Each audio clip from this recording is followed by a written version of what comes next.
Yang pertama, saya ingin tahu sih Ustazah, apa metode tilawati itu? Metode tilawati adalah suatu metode mengajar membaca Al-Quran sesuai dengan kaidah dan aturannya. Ada beberapa metode dalam mengajar membaca Al-Quran, seperti Iqra, Tilawati, Tartila, Qiraati, Yanbu'a, dan lain sebagainya.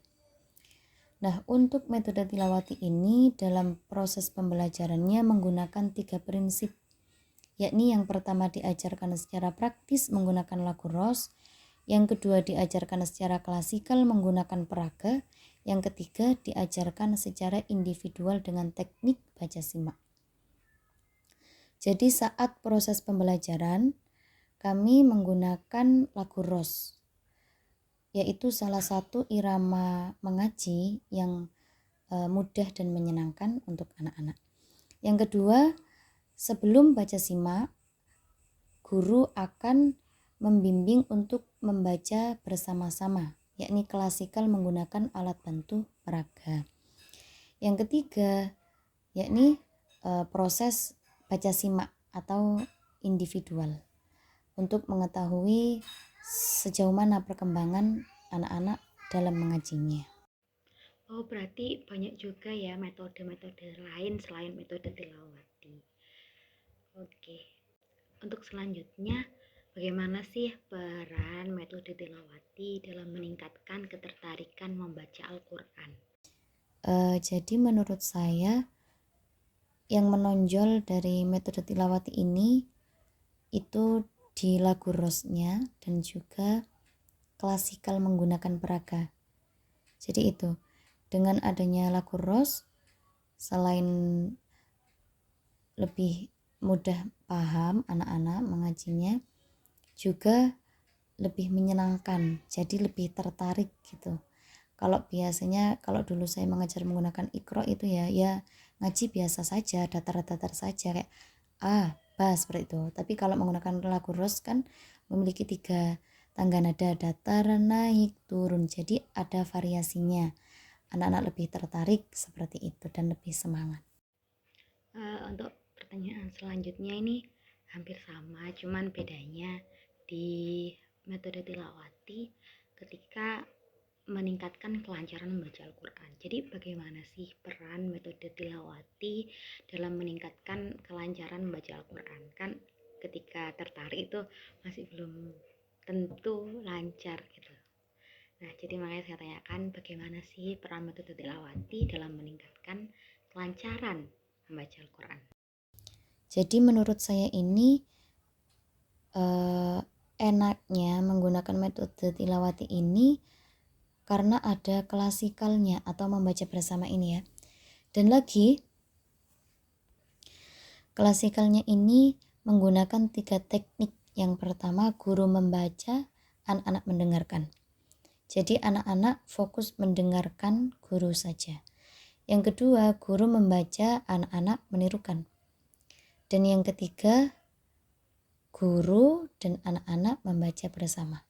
Jadi dari situ sangat-sangat membantu anak-anak untuk lebih cepat lancarnya, lebih cepat ngajinya, lebih cepat nyantolnya. Ini huruf apa, seperti apa membacanya, panjang pendeknya, seperti itu. Jadi terlatih di klasikal tersebut. Selanjutnya ini, seperti apakah ketertarikan dan kemampuan peserta didik sebelum adanya metode tilawati? Kan jenengan sudah ngajar di beberapa tempat yang mungkin tidak menerapkan metode tilawati. Nah, untuk yang dirasakan sendiri bagaimana sih ketertarikan perbedaannya gitu ya, sebelum adanya metode tilawati, sebelum diterapkannya metode tilawati. Sebelum diterapkannya metode tilawati, ketertarikan anak-anak dalam mengaji biasa saja. Ya kurang semangat lah ya, karena mungkin mengajinya cuma langsung pembukaan dan baca simak seperti itu ya.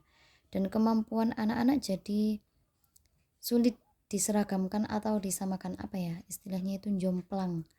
Kalau yang pinter ya pinter kayak gitu. Yang belum bisa-bisa ini sulit untuk berkembang seperti itu.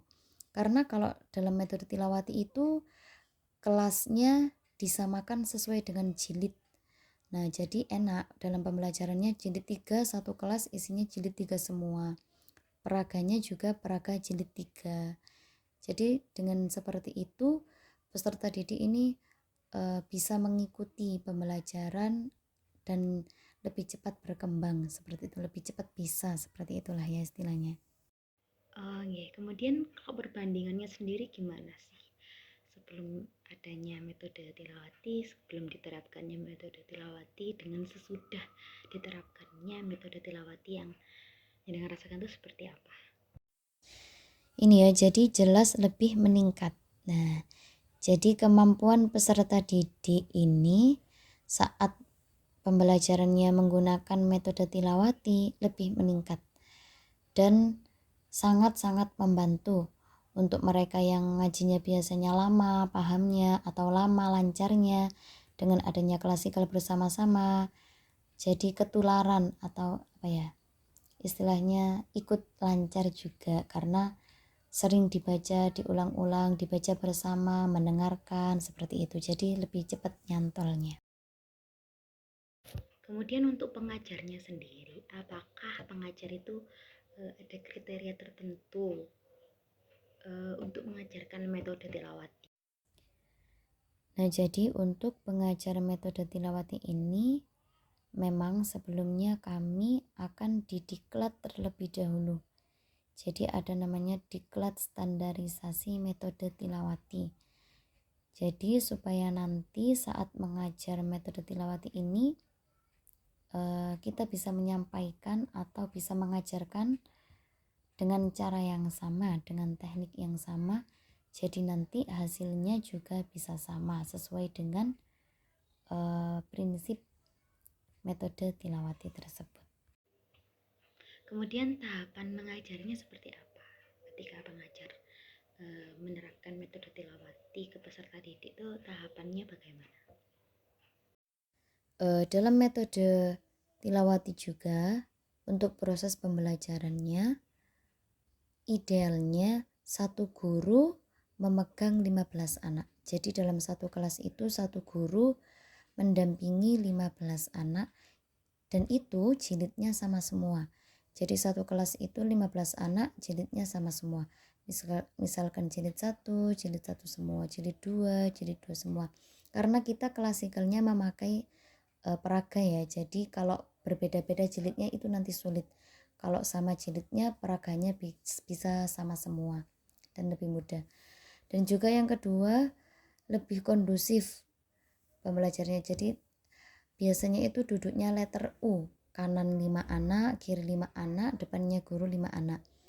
Jadi bisa meminimalisir untuk anak-anak guyon sendiri atau tidak konsentrasi seperti itu. Jadi lebih terkendali, lebih bisa konsentrasi seperti itu. Dan misalkan kekurangan ruang atau kelasnya tidak mencukupi misalnya boleh digabungkan.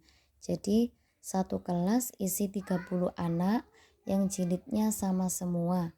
Jadi nanti ada 30 anak jilid sama semua. Terus pendampingnya boleh 2 atau 3. Yang penting jilidnya sama semua. Karena saya pernah mengajar di salah satu sekolah ya. Satu kelas itu isinya 30 anak. Ada 3 pendamping tapi jilidnya tidak sama, itu sangat mengganggu dan itu sangat tidak kondusif sekali ya. Jadi misalnya mau klasikal ini tabrakan karena memang satu kelas, ada yang jilid 2, ada yang jilid 3. Dan kalaupun gantian klasikalnya ini kurang maksimal lah nanti itu. Karena saya pernah merasakan sendiri. Pokoknya kalaupun digabung itu jilidnya harus sama seperti itu ya. Untuk Kemudian apakah seluruh pengajar dapat menerima dan menerapkan kepada peserta didiknya? Apakah ada yang kesulitan atau alhamdulillah bisa menerapkan semua atau bagaimana? Untuk saya pribadi, saya merasa sangat terbantu dengan adanya metode tilawati ini karena lebih mudah bagi saya yang sebagai pengajar, dalam hal ini adalah mengajar membaca Al-Quran. Jadi sangat terbantu sekali karena memang metodenya mudah, metodenya menyenangkan, tidak membosankan, seperti itu.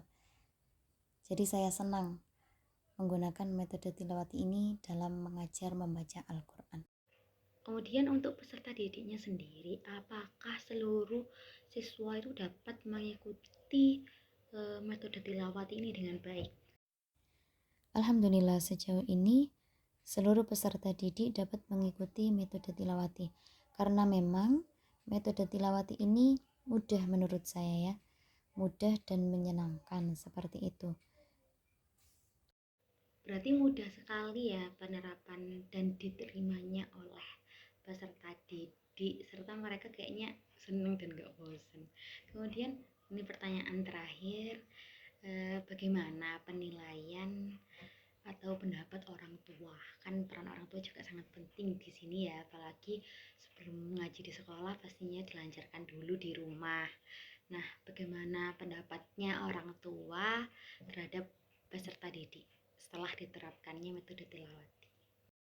Untuk itu saya kurang paham ya kalau penilaian orang tua peserta didik, karena kebanyakan orang tua pasrah gitu, menyerahkan saja, pokoknya ini anaknya bisa mengaji seperti itu.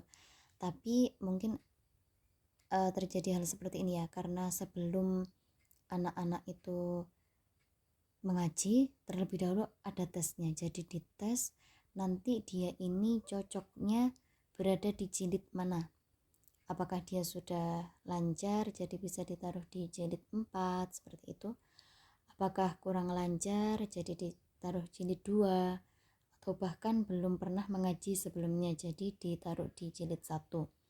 Nah, kebanyakan anak-anak ini di rumahnya mengaji sudah sampai Al-Quran atau jilid yang tinggi. Namun saat tes untuk masuk ke jilid mananya ini banyak yang turun karena memang kurang lancar seperti itu, banyak yang harus diperbaiki. Nah, itu ada beberapa orang tua yang komplain atau protes ya, seperti Ustazah ini mengajinya sudah Al-Quran atau mengajinya ini sudah sampai jilid 6, kenapa kok diturunkan, seperti itu. Jadi di situ kita kasih pemahaman, kita kasih penjelasan, mungkin sudah di jilid tinggi tapi membacanya masih banyak yang perlu diperbaiki, mungkin makharijul huruf atau panjang pendeknya seperti itu. Tapi untuk hasilnya di akhir itu banyak juga yang merasa puas karena alhamdulillah meskipun diturunkan jilidnya sekarang ngajinya tambah lancar, atau yang sebelumnya belum pernah mengaji alhamdulillah sekarang sudah bisa mengaji, seperti itu.